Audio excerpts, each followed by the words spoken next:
ब्रह्मा जी कहते हैं, अब मैं पूजा की सर्वोत्तम विधि बता रहा हूँ, जो समस्त अभीष्ट तथा सुखों को सुलभ कराने वाली है। देवताओं तथा ऋषियों, तुम ध्यान देकर सुनो। उपासक को चाहिए कि वह ब्रह्म मुहूर्त में शयन से उठकर जगदम्बा पार्वती सहित भगवान शिव का स्मरण करे तथा हाथ जोड़कर मस्तक झुकाकर भक्ति पूर्वक उनसे प्रार्थना करे, देवेश्वर उठिए, उठिए, मेरे हृदय मंदिर में शयन करने वाले देवता उठिए, उमाकांत उठिए और ब्रह्मांड में सबका मंगल कीजिए। मैं धर्म को जानता हूँ, किंतु मेरी उनमें प्रवृत्ति नहीं है। मैं अधर्म को जानता हूँ, परंतु मैं उससे दूर नहीं हो पाता हूँ। महादेव, आप मेरे हृदय में स्थित होकर मुझे जैसी प्रेरणा देते हैं वैसा ही मैं करता हूँ। इसी प्रकार भक्ति पूर्वक कहकर अपने गुरुदेव के चरण पादुकाओं को स्मरण करके बाहर से दक्षिण भाग में मलमूत्र का त्याग करने के लिए जाएं। मल त्याग करने के बाद मिट्टी और जल से धोने के बाद शरीर की शुद्धि करके दोनों हाथों और पैरों को धोकर दंतवन करें। सूर्योदय होने से पहले ही दंतवन करके मुख को 16 बार जल की अंजुलि से धोएं। देवताओं तथा ऋषियों, षष्ठी प्रतिपदा, अमावस्या और नवमी तिथियों तथा रविवार के दिन शिव भक्त को यत्न पूर्वक दंतवन का त्याग कर देना चाहिए। अवकाश के अनुसार नदी आदि में जाकर घर में ही भली भांति स्नान करें। मनुष्य को देश और काल के विरुद्ध स्नान नहीं करना चाहिए। रविवार, श्राद्ध, संक्रांति, ग्रहण, महादान, तीर्थ, उपवास दिवस अथवा अशौच प्राप्त होने पर मनुष्य गर्म जल से स्नान न करें।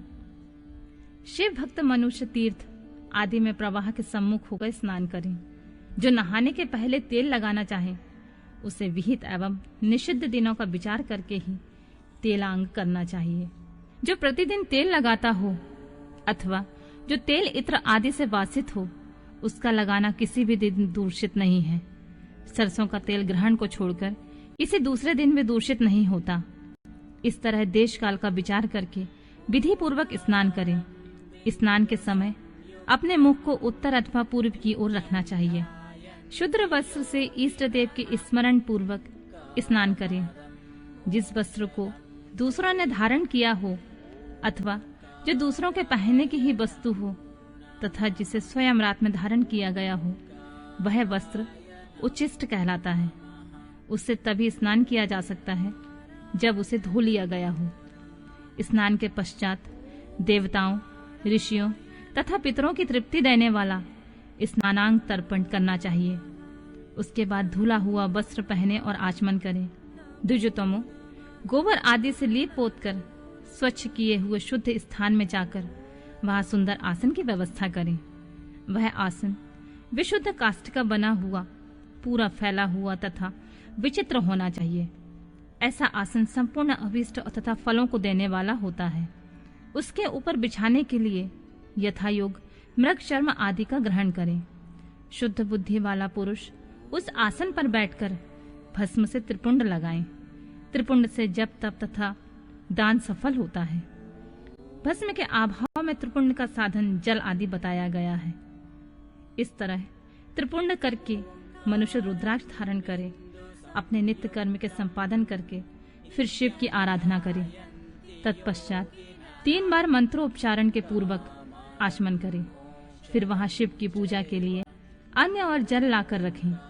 दूसरी कोई जो वस्तु आवश्यक हो उसे यथाशक्ति जुटाकर अपने पास रखें। इस प्रकार पूजन सामग्री का संग्रह करके वहां धैर्य पूर्वक स्थिर भाव से बैठें। फिर जल, गंध और अक्षत से युक्त एक अर्घ्य पात्र लेकर उसे दाहिने भाग में रखें। उससे उपचार की सिद्धि होती है।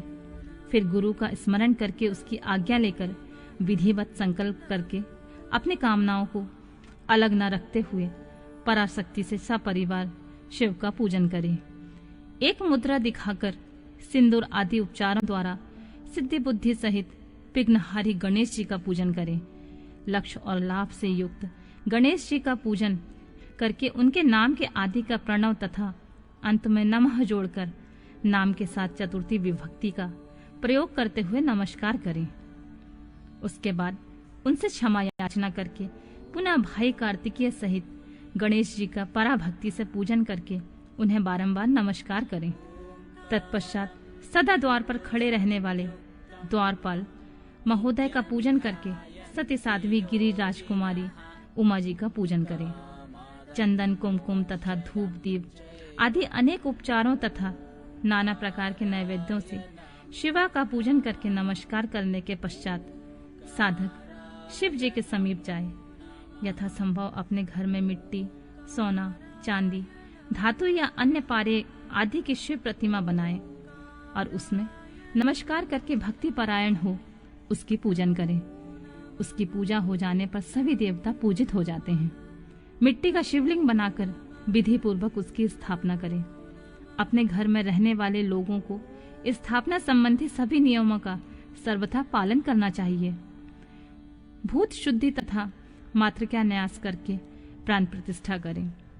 शिवालय में दिक्पालों की भी स्थापना करके उनकी पूजा करें। घर में सदा मूल मंत्र का प्रयोग करके शिव की पूजा करनी चाहिए। वहां द्वारपालों का पूजन सर्वथा नियम नहीं है।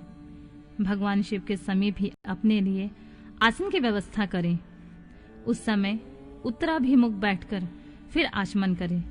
उसके बाद दोनों हाथ जोड़कर तब प्राणायाम करें।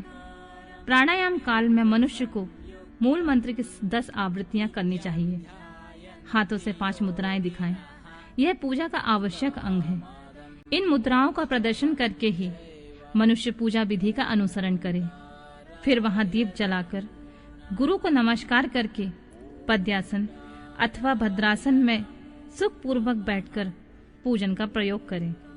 फिर अर्घ्य पात्र से उत्तम शिवलिंग का प्रक्षालन करें। मन को भगवान शिव से अन्यत्र न ले जाकर पूजा सामग्री को अपने पास रखकर निम्नलिखित मंत्र समूह से महादेव जी का आवाहन करें।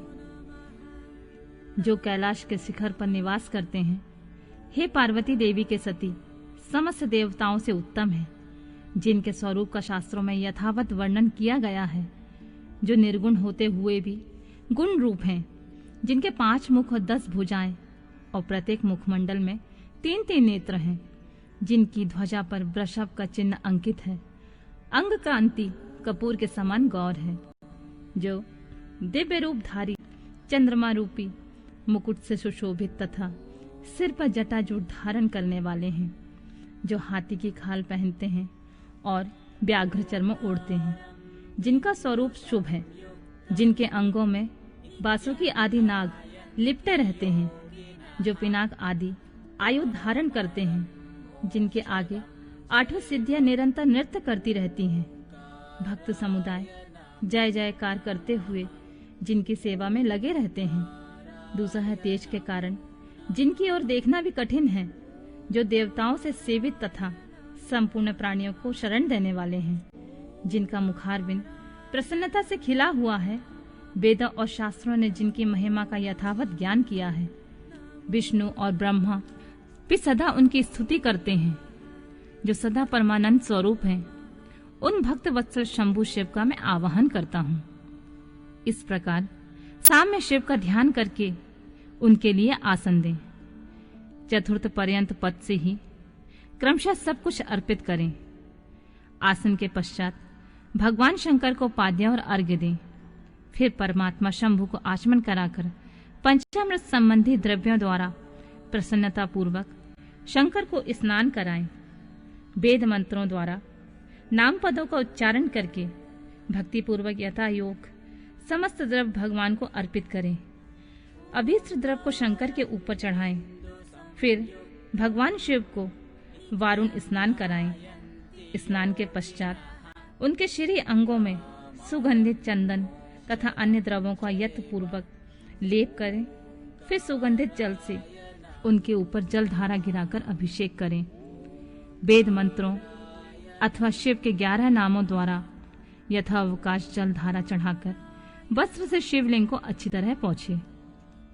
फिर आचमनार्थ जल दे और वस्त्र समर्पित करें। नाना प्रकार के मंत्रों के द्वारा भगवान शिव को तिल, जौ, गेहूं, मूंग और उड़द अर्पित करें। फिर 5 मुख वाले परमात्मा शिव को पुष्प चढ़ाएं। प्रत्येक मुख पर ध्यान के अनुसार यथोचित अभिलाषा करके कमल, शतपत्र, शंखपुष्प, कुशपुष्प, धतूर, मंदार, द्रोण पुष्प, तुलसी दल एवं बिल्वपत्र चढ़ाकर पराभक्ति के साथ भक्त वत्सल भगवान शंकर की विशेष पूजा करें। ये सब वस्तुओं का अभाव होने पर शिव को केवल बिल्वपत्र ही अर्पित करें। बिल्वपत्र समर्पित होने से शिव की पूजा सफल होती है। तत्पश्चात सुगंधित चूर्ण और सुवासित उत्तम तेल विविध वस्तुएं बड़े हर्ष के साथ भगवान शिव को अर्पित करें। फिर प्रसन्नता पूर्वक गुग्गल तथा अगुरु आदि की धूप निवेदन करें। तत्पश्चात शंकर जी को घी से भरा हुआ दीपक दें। इसके बाद निम्नलिखित मंत्रों से भक्ति पूर्वक पुनः अर्घ्य दें और भक्ति भाव द्वारा वस्त्र से उनके मुख का मार्जन करें। प्रभु महादेव जी, आपको मेरा नमस्कार है। आप इस अर्घ्य को स्वीकार करके मुझे रूप दीजिए, यश दीजिए, भोग दीजिए तथा भोग और मोक्ष रूपी फल प्रदान कीजिए। इसके पश्चात भगवान शिव को भांति भांति उत्तम नैवेद्य अर्पित करें। नैवेद्य के पश्चात प्रेम पूर्वक आचमन कराएं। उसके बाद सांगोपांग तांबूल बनाकर शिव को समर्पित करें। फिर 5 बत्ती की आरती बनाकर भगवान को दिखाएं। उनकी संख्या इस प्रकार है: पैरों में 4-4, नाभि मंडल के सामने 2 बार, मुख के समक्ष 1 बार तथा अन्य संपूर्ण अंगों में 7 बार आरती दिखाएं। तत्पश्चात नाना प्रकार के स्तोत्रों द्वारा प्रेम पूर्वक भगवान वृषभ ध्वज की स्तुति करें। तदनंतर धीरे धीरे शिव की परिक्रमा करें। परिक्रमा के बाद भक्त पुरुष साष्टांग प्रणाम करें और मंत्रों से भक्ति पूर्वक पुष्पांजलि दें।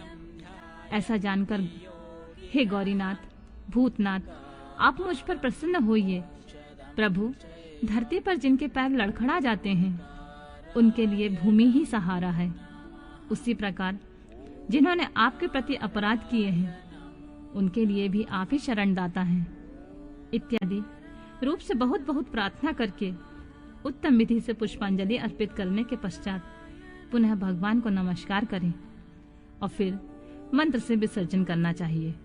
देवेश्वर प्रभु, अब आप परिवार सहित अपने स्थान को पधारें। नाथ, अब पूजा का समय हो गया है, तब पुनः आप यहाँ सादर पदार्पण करें। इस प्रकार भक्त वत्सल शंकर जी की बारंबार प्रार्थना करके उनका विसर्जन करें और उस जल को अपने हृदय से लगाएं तथा मस्तक पर चढ़ाएं। ऋषियों, इस तरह मैंने शिव पूजन की सारी विधि बता दी है जो भोग और मोक्ष देने वाली है। अब और क्या सुनना चाहते हो?